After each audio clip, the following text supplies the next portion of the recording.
السلام علیکم ورحمۃ اللہ وبرکاتہ۔ الحمد للہ رب العالمین والصلاة والسلام علی اشرف الانبیاء والمرسلین نبینا محمد وعلی آلہ واصحابہ اجمعین، اما بعد۔ عن عائشہ رضی اللہ عنہ قالت قال رسول اللہ صلی اللہ علیہ وسلم من احدث فی امرنا هذا ما لیس منه فهو رد، متفق علیہ۔ معزز سامعین، حضرات و خواتین، کئی دنوں سے ایک موضوع پر ویڈیو ریکارڈنگ کرنا چاہتا تھا، تو وہ موقع اللہ نے آج مجھے دیا ہے۔ اس وقت میں آپ کے سامنے جنازے میں بدعت اور اس کی اصلاح، اس تعلق سے انشاءاللہ ہم 15-20 منٹ آپ کے سامنے گفتگو کریں گے۔ جو حدیث میں نے آپ کے سامنے پڑھی، میں سمجھتا ہوں سامعین و سامعات میں سے حضرات و خواتین نے کئی مرتبہ یہ حدیث جو ہے خطبہ کی زبانی سنی ہوگی۔ آپ صلی اللہ علیہ وسلم نے فرمایا من احدث فی امرنا ھذا ما لیس منہ فہو رد۔ اگر کوئی آدمی دین میں ثواب کی نیت سے کوئی نیا کام ایجاد کرتا ہے جس کو کوئی دلیل نہیں ہے تو وہ رد ہے۔ صالح عثیمین حفظہ اللہ اس حدیث کی تشریح کرتے ہوئے فرماتے ہیں کہ اسلام کا خلاصہ 5 حدیثوں میں ہے، اس میں سے ایک حدیث یہ بھی ہے، لہذا بندے کو اخلاص پیدا کرنا چاہیے، ہر کام میں متابعت رسول ڈھونڈنا چاہیے۔ رسول صلی اللہ علیہ وسلم نے کیا فرمایا، آپ کا اسوہ کیا ہے۔ بندے کو جہاں تک ہو سکے بدعت سے بچنا ضروری ہے۔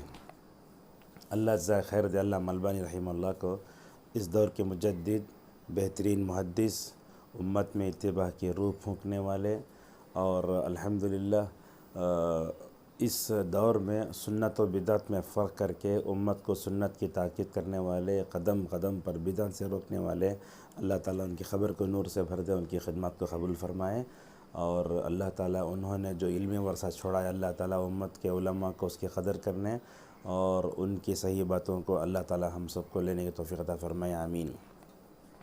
شیخ رحمہ اللہ نے جو کتابیں لکھی ہیں، اس کتاب میں کتاب ہے احکام الجنائز و بدعها۔ میں الحمدللہ جب مدینہ میں تھا تو اس وقت کتاب دیکھا تھا، پڑھ بھی لیا تھا۔ اللہ جزائے خیر دے جامعہ محمدیہ منصورہ کے استاد شیخ امین الرحمن عمری مدنی حفظہ اللہ کو، انہوں نے ماشاءاللہ اس کتاب کا اردو میں ترجمہ بھی کیا، اور دکنی صاحبان اہل حدیث بنگلور نے ماشاءاللہ اس کتاب کو جو ہے شائع بھی کیا ہے۔ تو اس کتاب کو ہم پڑھ بھی سکتے ہیں، اور جو الحمدللہ انگریزی زبان میں کتاب دستیاب ہے۔ کہنا یہ ہے کہ آج امت مسلمہ بدعت کا شکار ہے۔ علامہ ابن تیمیہ رحمہ اللہ کہتے ہیں کہ امت مسلمہ کے بگاڑ کے اسباب میں، زوال کے اسباب میں بدعت کی ترویج ہے۔ جب بھی مسلمانوں کو حکومت، قیادت و سیادت ملی ہے، مسلمان سنت کی ترویج کرنے کے بجائے کیا کرتے ہیں، نعوذ باللہ، وہ بدعت کی ترویج اشاعت میں پڑ جاتے ہیں۔ مہدی عباسی خلیفہ ہے، اس کے بارے میں آتا ہے کہ وہ زندیقوں اور بدعتیوں کا ماشاءاللہ کھلا بائیکاٹ کرتا تھا، اور اس پر جو ہے اس پر جو ہے ان پر پابندی بھی لگاتا تھا۔ تو آج زندگی کے ہر گوشے میں ہم دیکھتے ہیں عبادات وغیرہ میں بہت سی بدعتیں ہیں۔ اصل میں اس ویڈیو بنانے کے پیچھے جو اسباب میرے مد نظر رہے، وہ ہماری اپنی ممانی کا انتقال ہو، میرے ماموں رحمہ اللہ کی اہلیہ، تقریباً 90-50 سال پا کر وہ جو اس دنیا چلے گئے، انا للہ و انا الیہ راجعون۔ تو رشتہ داری بھی ہے، تو آج کل ہم دیکھتے ہیں کہ لوگ حقوق کے معاملے میں بہت پیچھے ہوتے جا رہے ہیں۔ اگر کہیں بیمار ہوتا عیادت کرنے میں نہیں جاتے، الا ہی کہ کوئی سیاسی آدمی ہو، بڑا آدمی، مالدار ہو، وی آئی پی ہو، ورنہ تو آدمی مؤذن ہے یا اسی طریقے سے کوئی بھی عام آدمی ہے تو اس کی عیادت کرنے نہیں جاتے۔ اللہ کے نبی صلی اللہ علیہ وسلم تو یہود کی عیادت کرنے جاتے تھے، تو عیادت کرنے بھی نہیں جاتے، اور مر بھی جاتے ہیں تو سن کر لوگ انا للہ بھی نہیں لکھتے واٹس ایپ گروپ میں۔ حال یہ ہے اخوت ایمانی کے کمزور ہونے کا۔ اور اس سے مستضاد یہ ہے، رشتہ دار جب مر جاتے ہیں تو اس میں نہ کوئی جاتے ہیں، نہ جنازے میں اور نہ جو ہے تدفین میں شریک ہوتے ہیں۔ اتنا بزی ہو گیا شیڈول انسان کا، حقوق کی پامالی ہو رہی ہے۔ تو ہم نے دیکھا کہ بولتے تمہیں جا کے وہاں ویڈیو کال کرو میں دیکھ لیتا ہوں ایسے. استغفر اللہ. عبداللہ ابن عمر رضی اللہ عنہما کے بارے میں آتا ہے وہ یہ سمجھ گئے تھے کہ نماز جنازہ میں شریک 2 قرات مل جاتے. ابو ہریرہ نے سمجھایا اے ابو ابن عمر وہ اصل میں 2 قرات احد پہاڑ کے برابر اس وقت ملتے ہیں جب بندہ جو ہے تدفین میں شریک ہوتا ہے تو ایسا زمین پر ہاتھ مار کے بولے لقد ضیعنا قراریط کثیرہ. اللہ کتنے قرات چلے گئے نا میرے. اس روایت کو سننے کے بعد اہل علم نے جو ہے کئی کتابوں میں لکھا ہے عبداللہ ابن عمر رضی اللہ عنہما ماشاءاللہ مدینہ کوئی جنازہ نہیں چھوڑتے تھے. تو جب ہم اپنے رشتہ دار کی تدفین میں گئے تو اس وقت میں نے بہت سی بدعتیں دیکھی. اس وقت ایک بات بھی آپ کو مطلب ذہن میں ڈال دینا چاہتا ہوں. بدعت خرافات منکرات عام طور پر دیکھتے تو انسان واپس بھی ہو جاتا ہے. جیسے دیکھتے شادیاں میوزک وغیرہ ہے تو غیرت میں انسان واپس ہو جاتا ہے. اس جگہ نہیں جاتا جہاں اللہ کی نافرمانی رسول اللہ کی خلاف ورزی ہوتی ہے. مگر امام احمد رحمہ اللہ سے ابن تیمیہ رحمہ اللہ نقل فرمایا کہ بندہ اگر جنازے میں گئے بدعت دیکھ کے واپس نہیں ہونا چاہیے. ماشاءاللہ کیا دقتیں دیکھیے. اللہ جزائے خیر دے ابن تیمیہ کی امام احمد کو واپس نہیں ہونا چاہیے. کیوں؟ اس لیے کہ وہ بندے کا آخری حق ہوتا ہے مسلمان کا. اگر آپ واپس ہو جائیں تو ہوگا کیا آپ کو دوبارہ وہ حق ملے گا نہیں. اور دوسرا یہ ہے کہ توحید پر جتنے جنازے میں ہوں گے ماشاءاللہ میت کی مغفرت بھی ہوگی. لہٰذا اگر ہمارے رشتہ داروں میں جاننے والوں میں بدعتی بھی ہیں اگر ہم ان کے جنازے میں چلے بھی جائیں میں سمجھتا ہوں واپس نہیں آنا چاہیے. دیکھ کر انسان کو جو ہے صبر کرنا چاہیے جہاں تک اس کی اصلاح کوشش کرنا چاہیے. تو ہم نے جنازے میں جو بدعتیں دیکھی وہ ہم آپ کے سامنے رکھتے ہیں. سب سے پہلے ہم نے جو خلاف ورزی دیکھی کہ عورت کا انتقال ہوتا ہے تو اجنبی مرد بھی آ کر دیکھنے لگتے ہیں. یہ نہیں ہونا چاہیے. ایک بات تو دوسری بات الٹی بھی ہے کہ اگر کوئی مرد مر جاتا ہے آزو بازو میں تو ہماری خواتین بھی جا کے اس کو دیکھنا شروع کر دیتے ہیں. میں سمجھتا ہوں یہ اچھی بات نہیں ہے. بلکہ جیسے زندگی میں وہ اجنبی ہے مرنے کے بعد بھی اجنبی ہے. جیسا کہ حضرت عائشہ رضی اللہ عنہ کے بارے میں آتا ہے کہ وہ حضرت عمر دفن اندر ہو گئے. مسلم احمد کی روایت آتا ہے حیا من عمر. عمر سے حیا کرتے ہوئے جو ہے ماشاءاللہ پردے کا اہتمام کرتی تھی. تو اس طریقے سے اگر کوئی عورت مر جائے تو محرم اس کو دیکھیں غیر محرم نہ دیکھیں. اور اسی طریقے سے اگر کسی مرد کا انتقال ہو جاتا ہے تو عورتوں کو چاہیے کہ وہ غیر محرم کو دیکھنا جائیں گھر کی عورتوں سے بات کر کے تسلی دے کر آ جائیں. ورنہ جا کے میت کو دیکھنا میں سمجھتا ہوں یہ اچھی بات نہیں ہے. اس طریقے سے دوسری بات ہم نے یہ دیکھی کہ میت کے نہلانے میں تدفین میں بہت دیر کرتے ہیں لوگ. حالانکہ اللہ کے نبی صلی اللہ علیہ وسلم نے فرمایا اسرعوا بالجنازہ. جنازے میں جلدی کرو. ہم نے تو عرب میں دیکھا مسجد نبوی میں جنازہ لے کے بھگتے ہیں. امام البانی نے یہی کیا تھا. جیسے میرا انتقال ہو جائے زیادہ خبر نہیں دینا اور فوراً جو ہے مجھے جو ہے تدفین کر کے جو ہے قبر کے حوالے کر دینا. اسے ہی کیا گیا ماشاءاللہ. جنازہ سواریوں میں نہیں لے جایا گیا. ان کی وصیت تھی چل کے جانا لے جا کے. حالانکہ سفر جہاں مطلب شہروں میں ہوتا ہے اور تقریباً 3-4 کلومیٹر دور ہوتے ہیں. حیدرآباد چنئی اور بنگلور وغیرہ میں دیکھنے کا موقع ملا تو اگر مشکل ہے تو لے آ سکتا ہے. لیکن افضل یہ ہے کہ چل کر لے جایا. جیسا کہ علامہ رحمہ اللہ کی وصیت تھی تو چل کر لے جایا گیا. تو اس طریقے سے ان کا انتظار نہیں ہونا چاہیے. اور تیسری چیز ہم نے جو دیکھی بدعت میں جنازے میں وہ یہ ہے کہ وہ لال کپڑا اور ہرا کپڑا دونوں میں فرق کرتے ہیں. سفید کپڑا اگر مرد ہو تو سفید کپڑا اور وہ اگر جو ہے وہ تو کپڑا. اور وہ جنازے کے اوپر جو ہے آیت الکرسی کا کپڑا ڈالنا پھر اس کے اوپر پھول ڈالنا یہ سب بدعات ہیں. اور بعض لوگوں کو ہم نے دیکھا جنازہ اٹھاتے ہوئے کیا ہے وہ کلمہ توحید لا الہ الا اللہ کلمہ توحید لا الہ الا اللہ. پوری زندگی توحید پر تھے نہیں. توحید کے تقاضوں کو پورا نہیں کرے. مرتے وقت یاد آتی توحید استغفر اللہ. اور اسی طریقے سے ہم دیکھتے ہیں کہ اعلان کرتے ہیں آخری دیدار ہے دیدار نہیں کراتے جلدی دیکھ لو ایسا ہے ویسا ہے. اور مسجد میں بھی ہم دیکھتے ہیں نماز جنازہ ہوتا ہے. بعض جگہ دیکھا ہم نے اس میں اعلان ہوا نماز جنازہ فرض کفایہ نماز جنازہ فرض کفایہ. اعلان کرنے کی ضرورت کیا ہے؟ جنازہ آ گیا ہے تو پڑھنا چاہیے. اور وہ بھی سنتوں کے بعد پڑھتے ہیں. بہرحال ہر مسجد کے کچھ اپنے مسائل ہوتے ہیں. میں سمجھتا ہوں فوراً پڑھ دینا چاہیے.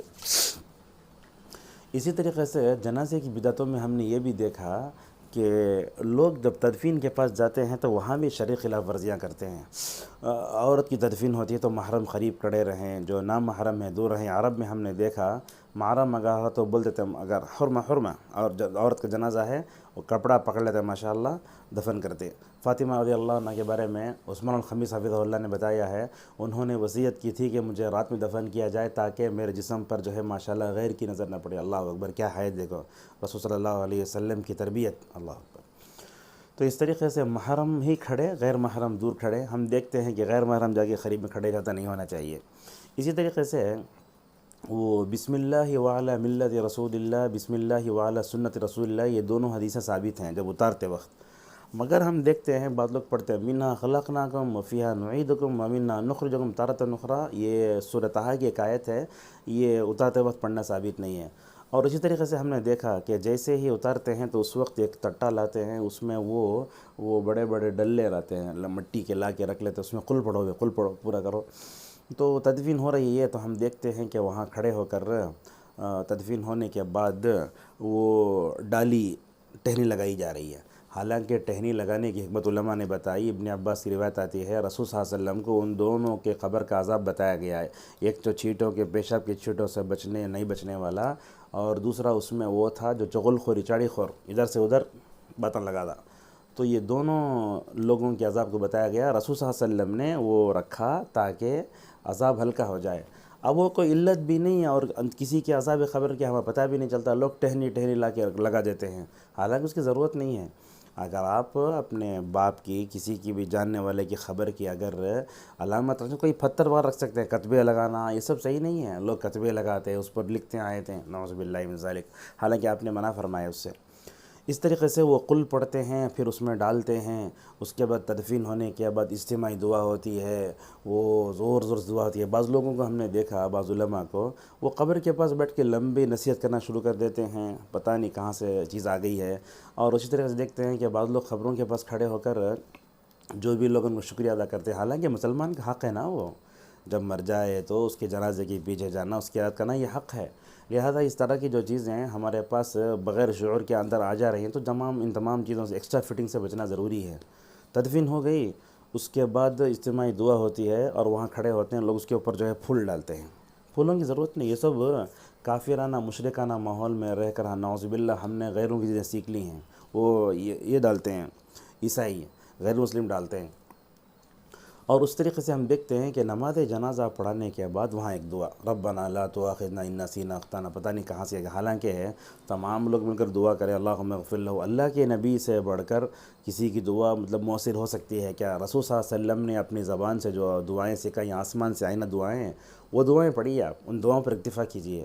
اب یہ نماز کے بعد کھڑے ہو کر فوراً وہاں ایک دعا کرنا، پھر مسجد سے نکلنے کے بعد دعا کرنا، کلمہ توحید بولنا، پھر قبرستان میں جا کے وہاں ایک اجتماعی دعا کرنا، پھر وہاں سے نکلنے کے بعد ہم نے دیکھا کہ وہ قبرستان کے دروازے کے پاس کھڑے ہو کر لوگ کھجور بانٹ رہے ہیں. تو میں نے تمام چیزوں سے منع کر دیا. پھر اس کے بعد جنازہ رکھ دیتے ہیں تو گھر میں داخل ہونے سے پہلے ایک دعا ہوتی ہے. اس کے بعد گھر میں اندر گھر میں اندر ہونے کے بعد ایک دعا ہوتی ہے. پھر بیٹھ کر لوگ جو ہے میت کی جو ہے محاسن کو یاد کر رہے ہیں. اور ایک بات بھی ہم نے دیکھی خلاف ورزی اس میں، جس گھر میں میت ہوتی ہے لوگ اس میں بریانی پکا کے کھاتے ہیں. حالانکہ اللہ کے نبی نے فرمایا آل جعفر کے بارے میں، اصنعوا لآل جعفر طعاما فإنہ أتاهم ما يشغلهم. دیکھو جعفر کے گھر والوں کو کھانا پکا کے بھیجو، اس لیے کہ ان کے پاس جو ہے موت کی وجہ سے گھر میں لوگ مشغول ہو گئے ہیں. تو اس طریقے سے میت کے گھر میں کھانا پکانا اور بریانی کھانا اچھا نہیں لگتا. اس لیے کہ باہر کے لوگوں کو چاہیے کہ لوگ کیا کریں، وہ مطلب باہر سے کھانا پکا کر بھیجیں. اور اس طریقے سے لوگ بیٹھ کے اس کے بعد 30واں 40واں 3 10 5 پتہ نہیں کیا کیا زیارت کرتے رہتے ہیں. لہٰذا جنازے میں جتنی بدعات ہیں ان کی اصلاح ہونا چاہیے. اگر ہم ایسے ہی چھوڑ دیتے ہیں تو میں سمجھتا ہوں بدعت بڑھتی جائے گی. اور ہم نے یہ بھی دیکھا بدعتی لوگ اپنے بدعتیوں کو لا کے دفن کرتے ہیں تو وہاں اثناء یہ کرتے ہیں، ویڈیو ریکارڈنگ کرتے ہیں، پوری کرتے ہیں. حالانکہ یہ قبرستان میں ویڈیو ریکارڈنگ سب، فون میں بات کرنا، یہ سب جو ہے قبرستان کی زیارت کے جو مقاصد بتائے گئے اس کے خلاف ہے. بہرحال اس ویڈیو سے پیغام دینا چاہتے ہیں کہ ہر جگہ بدعتیں آتی ہیں تو جنازے کی بدعتیں بہت ہیں. اس کتاب کا مطالعہ کریں آپ. اور اگر کسی رشتہ دار کے جنازے میں چلے بھی گئے، اگر بدعت بھی ہو تو برداشت کر کے انسان کو ان کے حق میں دعا، مطلب ان کے حق میں جو ہے ان کے نماز جنازہ میں شریک ہونا چاہیے. اور جہاں تک بدعتیں دیکھتے ہیں تو نرمی سے، محبت سے، اچھے انداز سے ان کے لیے ہم جو ہے مطلب کوشش کریں، ان کے لیے دعا بھی کریں. اور اپنے رشتہ داروں میں جو بھی بدعتی ہیں ان کی ہدایت کے لیے ہمیشہ ہم کو کوشش کرنا چاہیے. اللہ تبارک و تعالیٰ سے ہماری دعا ہے اللہ تعالیٰ ہم سب کو جنازے کی جو بدعات ہیں اس سے بچائے. اللہ تعالیٰ ہم سب کو سنت پر عمل کا توفیق عطا فرمائے. وآخر دعوانا ان الحمد للہ رب العالمین.